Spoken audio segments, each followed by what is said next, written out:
Hey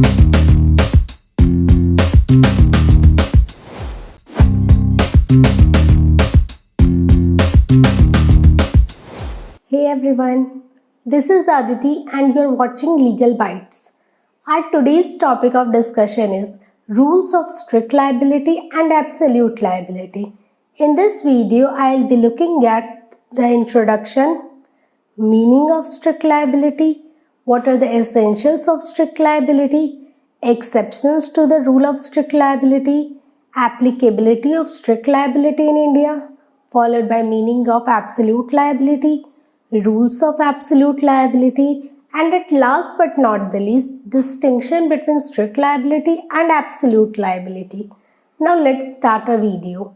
Coming to our first topic, that is the introduction part. Strict liability and absolute liability are defined as the parts of law of torts. They both have similar meaning with some exception. Strict liability means that a person will be held liable for all the damages he has caused. Absolute liability is nothing but a wider sense of strict liability with no exception. Now coming to the meaning of strict liability. Law of torts seeks to achieve what it is called distributive justice. For example, if the defendant is liable, he has to compensate the plaintiff and then bear the burden. If the plaintiff is responsible, then he has to bear the burden. If both of them are at fault, then they have to share the burden.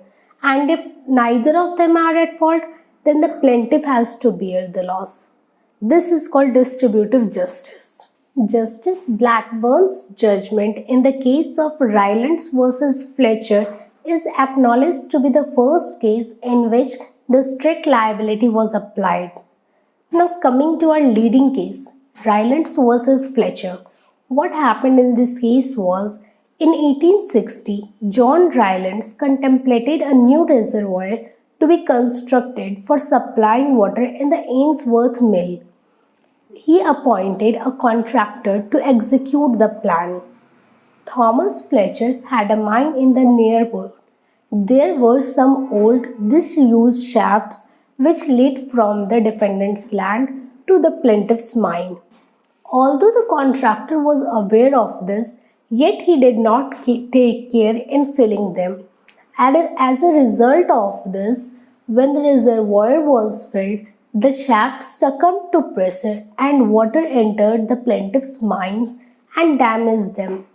It was accepted that the defendant was not negligent, though the contractor was, but still the defendant was held liable. Now coming to the essentials of strict liability.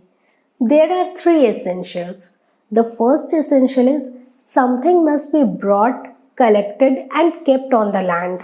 The second essential is it must be non-natural use of land. And the third essential is the thing must escape. Now coming to our first essential, that is dangerous thing. A thing of such nature that has tendency to escape, and when it escapes, it causes considerable damages. For example, gases, liquids or animals. Now coming to the non-natural use of land. The use of land must be other than its ordinary use. That is the purpose for which it is meant and the purpose for which it is suitable. Now coming to the illustrations of natural use of land. The natural use of land can be storage of 1 or 2 gas cylinders for domestic use, storage of water in the reservoir for mill or use, electricity connection to light the house, or lighting an oil lamp in the house. In the case of T.C. Balakrishna Menon versus T.R. Subramanian, the court held that the use of explosives in an open field on the occasion of festival is a non-natural use of land. In the case of State of Punjab versus modern cultivators, where the overflow of water from the canal resulted in damaging the plaintiff's property, the Supreme Court in this case held that the use of land for the construction of a canal system is a normal use and thus not a non-natural use of land. Now coming to the third essential, that is escape. Defendant will be held liable only when there is an escape of the object from the land of which he is in occupation or control. Coming to our exceptions to the rule of strict liability. The first exception is act of God. The second exception is act of third party. The third exception is plaintiff's consent. Our fourth exception is common benefit from the plaintiff and the defendant. Our fifth exception is plaintiff's own default. And the sixth exception is statutory authority. Now coming to our first exception, that is act of God. Act of God is an event in which the damages are caused by the force of nature and upon which the defendant has no control. In the case of Nichols versus Marshland, the defendant had a number of artificial lakes on his land. Unprecedented rain, such as had never been witnessed by the living memory, caused the banks of the lakes to burst and the escaping water carried away 4 bridges belonging to the plaintiff.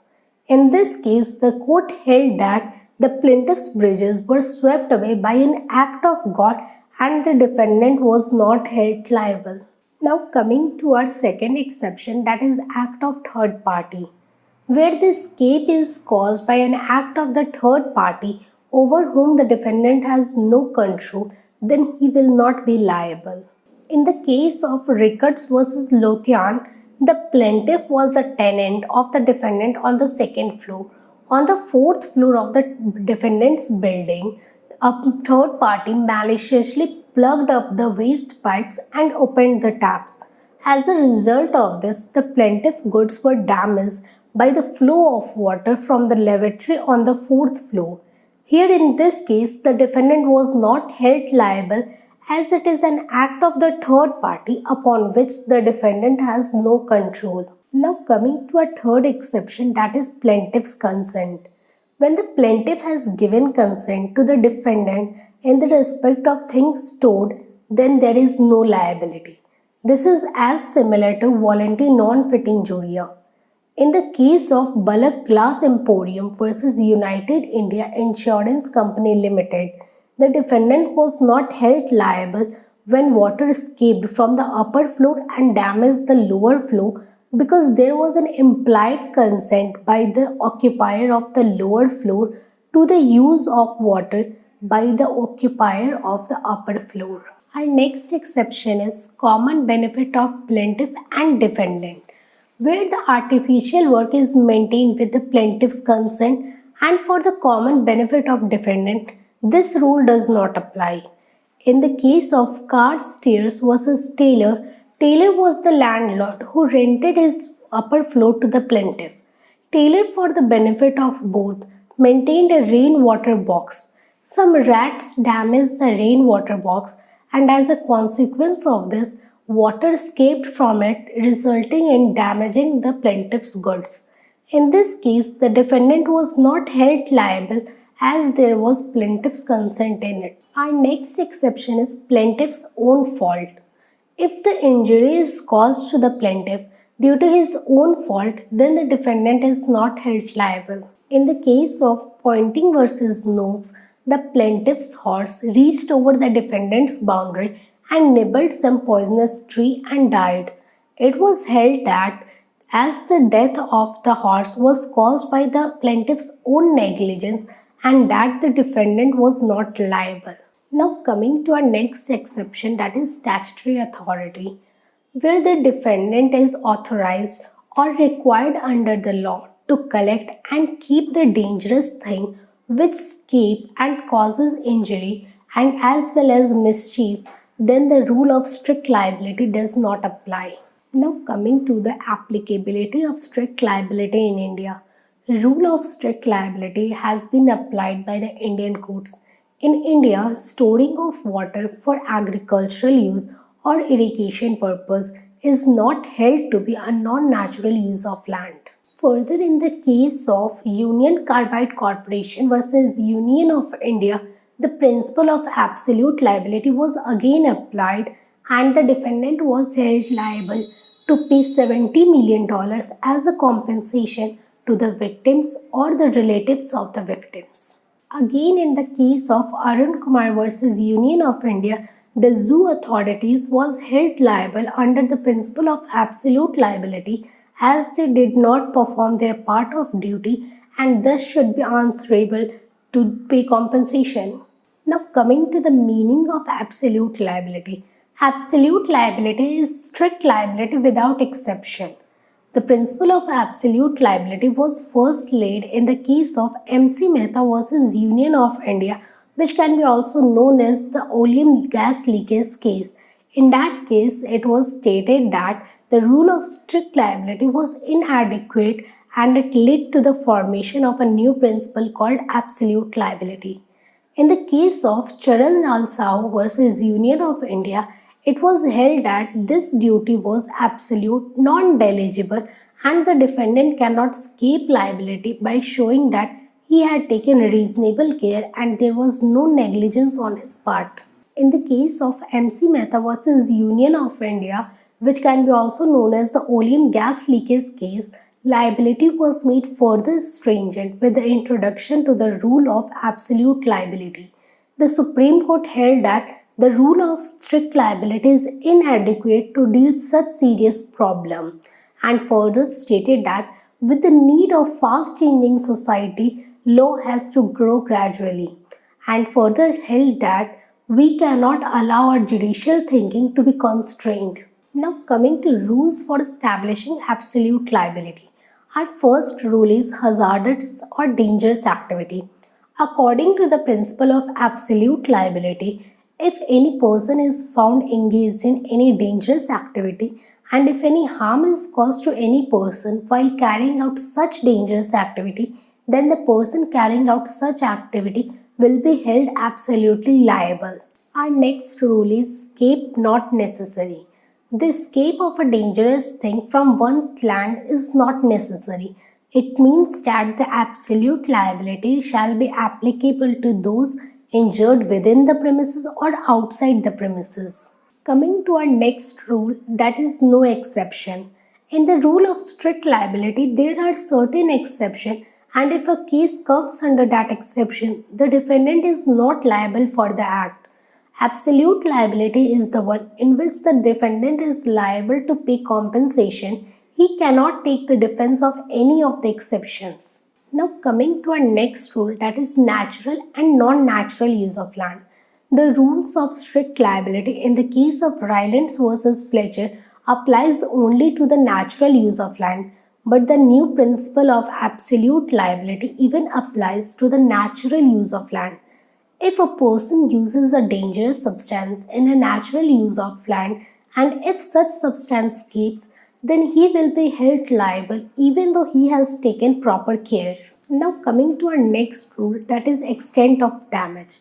The extent of damage depends on the magnitude and financial capability of the institute. The Supreme Court also contended that if any dangerous activity is to be carried out, it should be conducted with the highest standard of safety and security, and if any harm occurs, then the institute will be held absolutely liable to pay compensation. Now coming to the distinction between strict liability and absolute liability. In case of strict liability, what is brought on land should be dangerous but not inherently dangerous, whereas in case of absolute liability, it must be inherently dangerous and no exceptions admitted. Strict liability applies only to the non-natural use of land, whereas absolute liability applies to natural and non-natural use of land. In case of strict liability, the thing must escape. Hence, there is no liability in respect to persons on the premises, whereas in the case of absolute liability, it is available to the persons on the premises. Hey everyone, if you find this video useful, do like, share and comment. We'll meet with the next video very soon. Till then, bye bye. Thank you.